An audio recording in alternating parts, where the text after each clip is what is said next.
Kita lihat penjelasan ulama ketika Nabi Muhammad SAW Isra Mi'raj. Subhanalladzi asra bi'abdihi lailan minal masjidil haram ilal masjidil aqsa. Dalam perjalanan Nabi Muhammad SAW melihat Jibril, iya, itu apa yang terang di bawah? Itu kuburnya Nabi Musa. Nabi Musa lagi ngapain? Sholat di kuburnya. Pertanyaannya, Nabi Musa udah meninggal atau masih hidup? Sudah meninggal. Tapi katanya orang meninggal nggak beramal. In qata'a amaluhu. Itu yang sholat itu siapa? Oh, kalau begitu hadisnya dhaif. Enak aja, mentang-mentang nggak sesuai lalu hadisnya didoifkan. Lalu Nabi pun sampai ke Masjidil Aqsa, ditambahkannya burak. Setelah itu dia sholat dan di belakangnya ada Nabi Ibrahim. Nabi Ibrahim jadi makmum. Di belakangnya ada Nabi Musa. Nabi Musa jadi makmum. Di belakangnya ada Nabi Nuh. Nabi Nuh jadi makmum. Pertanyaannya, nabi-nabi itu masih hidup apa udah meninggal? Sudah meninggal, kok sholat? Tapi katanya orang sudah meninggal putus.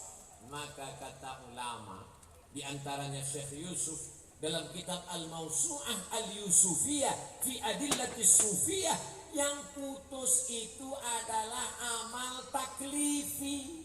Dia tidak lagi sholat wajib, dia tidak lagi zakat wajib, dia tidak lagi zikir baca Quran wajib, tapi bahwa mereka beramal, maka sesungguhnya wali-wali Allah, orang mati syahid, para nabi, mereka tetap beramal. Kalau mereka tidak beramal, tidak mungkin mereka menjawab salam kita saat lewat di makam. Assalamualaikum ya ahla diyar minal mu'minin wa inna insyaallah bikum lahiqun yarhamullahu muslimin wal muslimin nasallallahu lana wa lakumul afiyah. Kalau hafal panjang, kalau nggak hafal gerak-gerakan aja mulut. Mereka pun akan menjawab waalaikumsalam warahmatullahi wabarakatuh, tapi kita tidak mendengar jawabannya. Itu menunjukkan bahwa mereka sesungguhnya tidak mati, tidak berhenti. Maka apa kata Allah? Wala taqulu liman yuqtalu fi sabilillahi amwat bal ahya walakin la tash'urun. Masyaallah, tabarakallah. Jadi kalau mau menyelesaikan masalah khilafiyah di tengah masyarakat, solusinya adalah kembalikan kepada kitab kuning. Kalaupun dia ikhtilaf, dia akan berlapang dada menerima perbedaan, karena debatnya bukan debat kusir, tapi punya referensi. Dia akan saling menghormati, seperti perdebatan antara Imam Malik bin Anas dan Imam Abu Hanifah. Imam Malik bin Anas ahli hadis, meninggal tahun 179 Hijrah. Tapi ada di sana madrasah ahlul ra'i, namanya Imam Abu Hanifah, namanya Imam Hanafi, meninggal di Kufah pada tahun 150 Hijrah. Berdebat antara ahlul ra'i dengan ahlul hadis. Setelah berdebat datang Imam Laith bin Sa'ad dari Mesir menjumpai Imam Malik. Malik, ya, bagaimana kamu melihat Hanafi tadi? Kata Imam Malik, belum pernah aku melihat orang yang hujahnya sehebat Abu Hanifah. Setelah itu Imam Laith datang menemui Imam Hanafi. Hai Abu Hanifah, bagaimana kau dapati Malik tadi? Apa kata Imam Hanafi? Aku belum pernah melihat orang yang hafalan hadisnya sehebat Malik bin Anas. Mereka saling membesarkan, bukan menjatuhkan. Mereka saling mengagumi.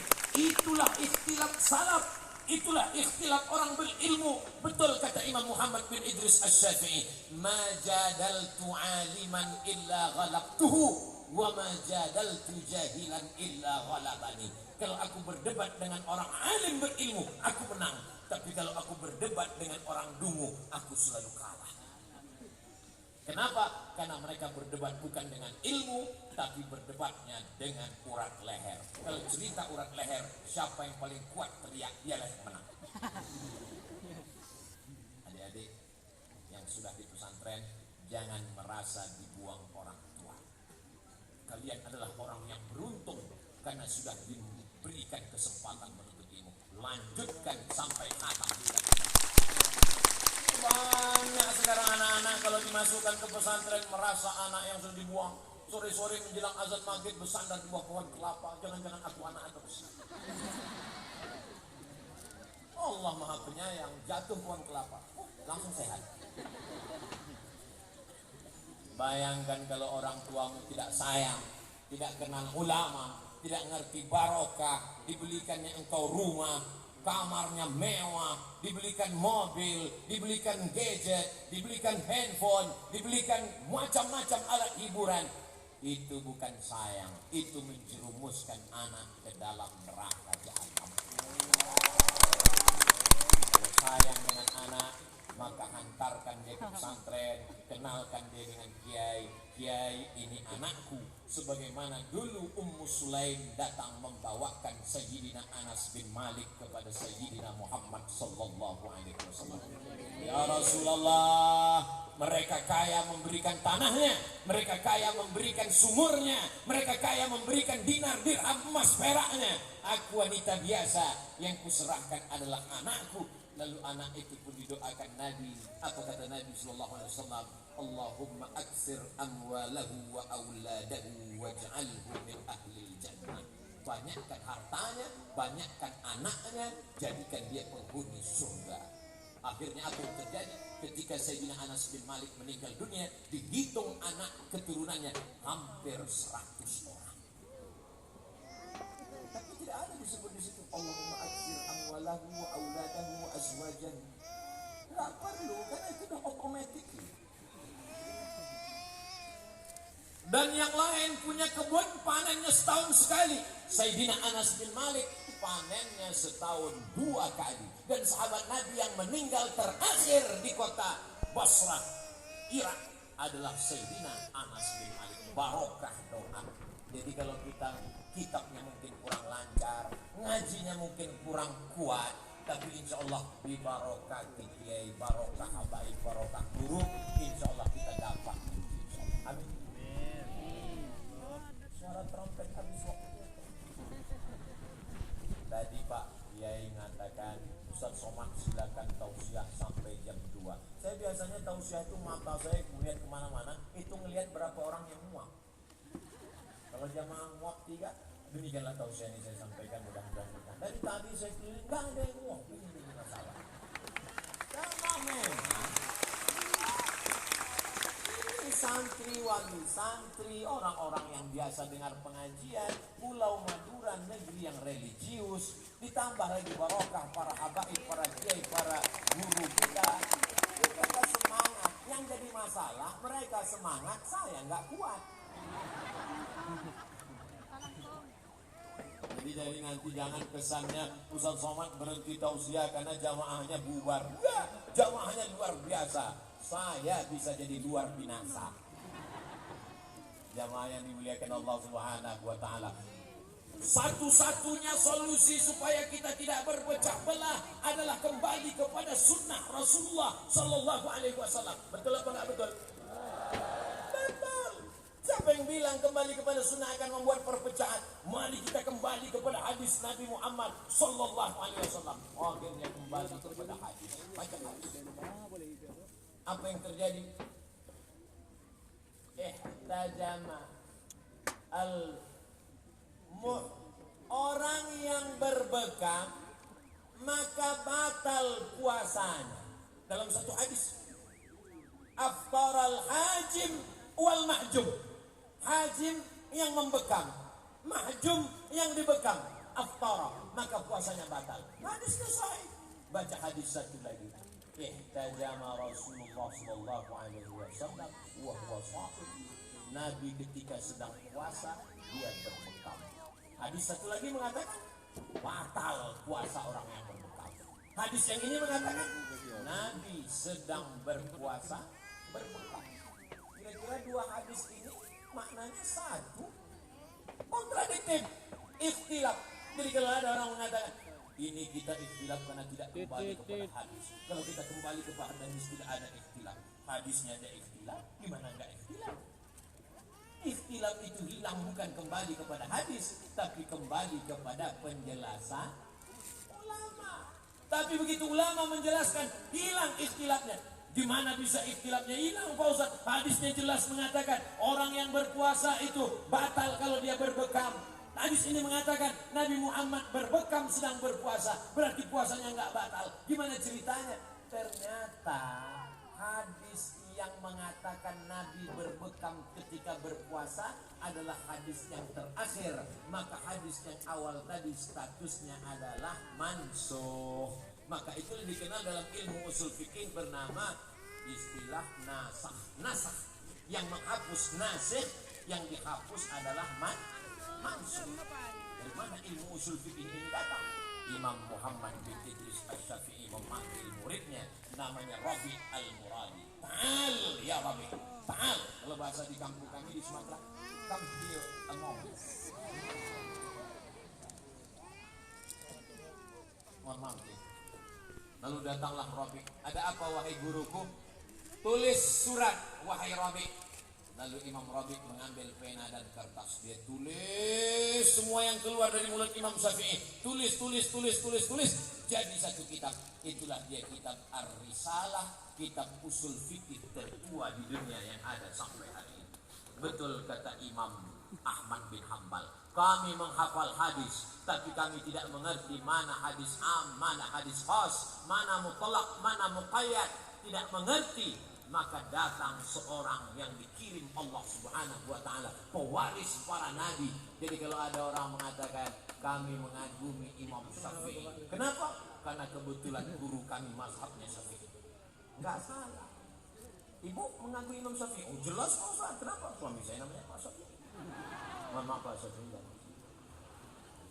Tapi orang yang berilmu dia mengatakan Imam Syafi'i lah datang menyelesaikan ikhtilaf yang ada di kepala ahli hadis. Ahli hadis hebat, luar biasa. Tapi mereka ini seperti orang yang menjual obat. Lalu datang apoteker, lalu datang dokternya yang menentukan dosisnya, yang mengatakan ini nasakh, ini mansukh. Oh ini bukan nasikh mansukh, tapi ini al-jam'u. Oh ini adalah menjelaskan. Itu semua adalah ulama. Tapi sekarang banyak orang tak percaya kepada ulama. Kalau mobilnya rusak, dia bawa ke bengkel. AC-nya rusak, dia bawa ke tukang servis. Handphonenya rusak, dia bawa ke counter HP. Tapi kalau agamanya rusak, dia betulin sendiri. Kita nggak perlu pada ulama. Kita bisa baca sendiri. Waktu mobilmu rusak, bisa kau betulin sendiri. Saya perlu pada bengkel. Tapi kenapa pada ulama kau tak percaya? Dan sekarang ada pula orang yang memaksa setiap anak-anak mesti mengikut selera dia. Jangan belajar kitab kuning aja, jangan ngapal Quran aja, belajar fisika, belajar biologi, belajar kimia, belajar sains teknologi. Betul, tidak salah. Tapi takutnya nanti orang pesantren membalik juga. Dia datang ke dosen fisika, dia datang ke guru kimia. Jangan cuma hebat kimia aja. Baca juga ini Alfiyah Ibnu Malik. Baca juga ini kitab kuning. Bisa orang berpikir terbalik demikian. Kita semua diberikan kelebihan-kelebihan. Ada mungkin kelebihannya di bidang ilmu umum, ada kelebihan di bidang ilmu agama. Tapi semua kelebihan ini dipakai untuk menolong agama Allah. Intan surullah yang surul. Jadi anak kita kemana kelihatan kecenderungannya, insya Allah kita arahkan ke sana. Anak saya ini kemana-mana Pak Ustaz selalu bawa jarum suntik. Dokter saya nggak lulus Pak Ustaz, pecandu narkoba. Alhamdulillah. Anak saya ini kemana-mana selalu mandi ke sungai. Anak saya ini main semprit-sempritan. Polisi lalu lintas. Tapi selalu bawa bola.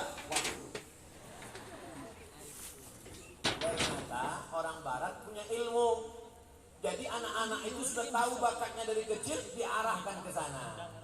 Sekarang saya menemukan beberapa jamaah dokter, tapi hobinya nulis novel. Setelah ditanya-tanya, kronologis ceritanya, rupanya saya dulu di Fakultas Kedokteran terpaksa, Pak Ustaz. Untung nggak salah suku. Jadi kita lihat bakat anak kita ini kemana. Ustaz Somad dulu bakatnya gimana? Saya dulu, ini rumah saya, ini ada warung di dekat rumah. Jual minyak, jual gula, jual. Saya anak pertama, adik saya satu laki-laki. Mak saya nyuruh saya pergi beli minyak, beli gula di samping, saya pun beli. Kalau pergi saya nggak pulang-pulang. Kenapa? Diajak cerita sama yang tukang. Jadi dari kecil saya memang suka tukang cerita. Kawan-kawan saya kalau sekolah itu ada pohon di dekat kelas, saya cerita sama kawan-kawan saya sampai terlambat masuk kelas. Jadi perlu juga kita cari orang yang pandai bercerita, tapi bukan tukang dongeng, supaya ceritanya itu berkualitas, diisi dengan ayat, diisi dengan hadis, diisi dengan penjelasan agama, maka sesuai. Ada orang yang tidak pandai bercerita, tapi tulisnya mantap, tulis novel berat, menceritakan tentang ulama ini berat, tapi begitu ditulis dalam bentuk novel, maka luar biasa. Berdakwah, ceramah, apalagi kalau ceramahnya ngamuk-ngamuk, marah-marah, berat. Tapi kalau dituliskan dalam novel, Masya Allah, saya pulang mendarat ke Jakarta, mampir di rumah teman saya lihat ada novel, saya tanya, itu novel? Dia bestseller, baru cetak. Berapa lama kau baca? Habis maghrib, selesai azan subuh, kata. Apa judulnya? Ketika Cinta Bertasbih. Di dalamnya ada kisah-kisah dakwah. Jadi dakwah ini bisa lewat cerita. Itulah yang dilakukan oleh Wali Songo dulu. Ketika mereka menebarkan Islam, mereka tahu saudara-saudara di Nusantara ini hobinya nyanyi-nyanyi, suka melantunkan, maka mereka buatkan ada wayangnya, ada lagunya. Dan kalau kita lihat lagu-lagu sholawat itu banyak sekali yang tidak ditemukan di Mesir. Saya di Mesir 4 tahun, tak pernah dengar sholawat itu. Iramanya itu tak pernah saya dengar. Kemudian saya pindah ke Maroko 2 tahun, tak pernah saya dengar. Ustaz Somad ini kan bilang di Mesir 4 tahun, Maroko 2 tahun, di Sudan dia cuma mau bilang lama di Arab. Kalau cuma lama di Arab, onta lebih lama Pak Ustaz.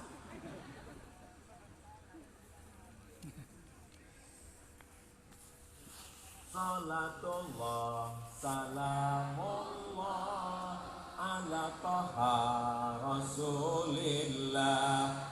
Salatullah, salamullah ala yasin habibillah.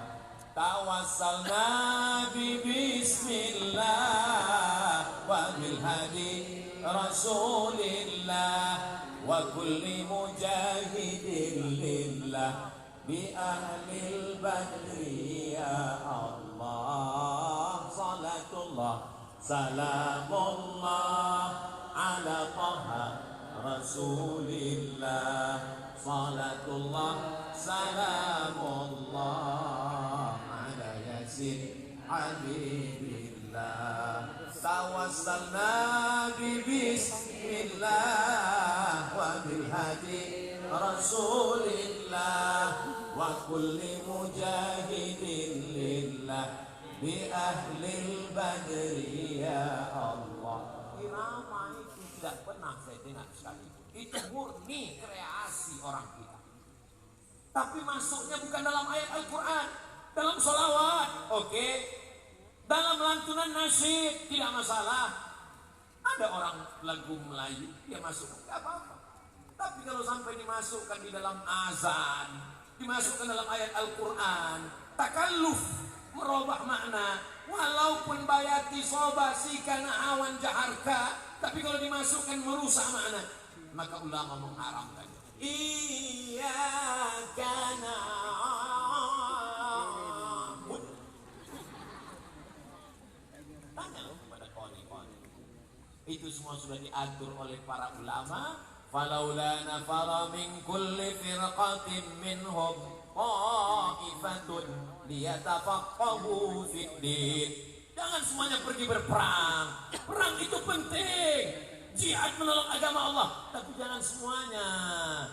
Falaula nafara min kulli firqatin minhum ta'ifatun. Ada 2-3 orang yatafaqahu fid din untuk belajar ilmu agama. Tujuannya untuk apa? Liyunziru qaumahum idza raja'u ilaihim la'allahum yahzarun.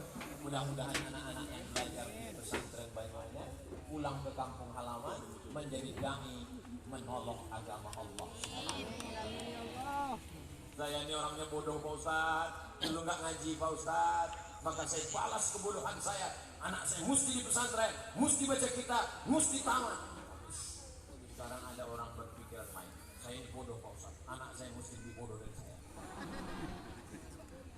perbaiki, karena semua akan dituntut di hadapan Allah Subhanahu wa taala. Kullukum ra'in, setiap kamu adalah pemimpin, wa kullukum mas'ulun, semua kamu akan disoal, semua kamu akan ditanya. La tus'alunna yawma idzin 'anil na'im. Semua nikmat akan ditanya, dan di antara nikmat yang terbesar adalah nikmat anak. Berapa banyak orang minta punya anak? Rabbi habli minas sholihin, Rabbi habli min ladunka dzurriyyatan thayyibah, Rabbana hab lana min azwajina wa dzurriyyatina qurrata a'yun waj'alna lil muttaqina imama. Semua anak-anak muda ini akan menjadi anak-anak yang soleh. Ustaz, dari tadi kok anak-anak terus? Kami yang bapak-bapak, bapaknya sudah soleh duluan. Sudah tua nggak soleh juga. Kapan lagi malaikat maut berdekat? Jadi kalau Ustaz Somad selalu menceramahi anak muda, ada juga orang-orang ibu-ibu, bapak-bapak. Ustaz Somad, kami yang tua ini perlu juga diberikan semangat, motivasi Pak Ustaz. Kalau mau semangat, nggak usah dengan ceramah, lihat aja yang lahan. Insya Allah semangat. Ini Ustaz lagi ngejek kami atau gimana? Saya dalam 1 bulan mesti melihat, langsung melihatnya. Oh, itulah tempatmu nanti yang bersama. Berapa banyak jamaah yang datang, tidak ada satupun yang mau gantian sip-sipan malam pertama, malam kedua, malam ketiga. Walaqad ji'tumuna furada kama khalaqnakum awwala marrah. Kamu akan datang menghadap kami, kata Allah, sebagaimana kau dulu lahir sendirian, kau pun akan datang menghadap Allah sendirian. Tapi anak-anak yang tamat dari pesantren, dia berdoa di tengah malam meneteskan air mata. Rabbighfirli wa liwalidayya warhamhuma kama rabbayani. Tapi salahmu, anakmu tidak kau masukkan ke pesantren. Kau terpukau dengan artis yang ada di TV, lomba nyanyi, kontes musik. Akhirnya anakmu pun menyanyikan lagu. Saat kau mati, dia nyanyikan lagu. Mama.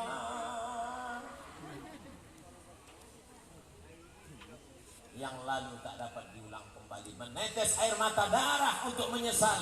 Lan tarji'al ayyamul lati madat, yang lalu tak akan dapat terulang. Anak saya udah besar semua, Pak Ustaz, gimana mau masuk pesantren? Cucu saya pun udah besar juga semua, Pak Ustaz. Tunggu cucu saya. Janjikan dalam hati, anakku mesti sekolah agama. Kami begitu dulu. Kamu mesti sekolah agama.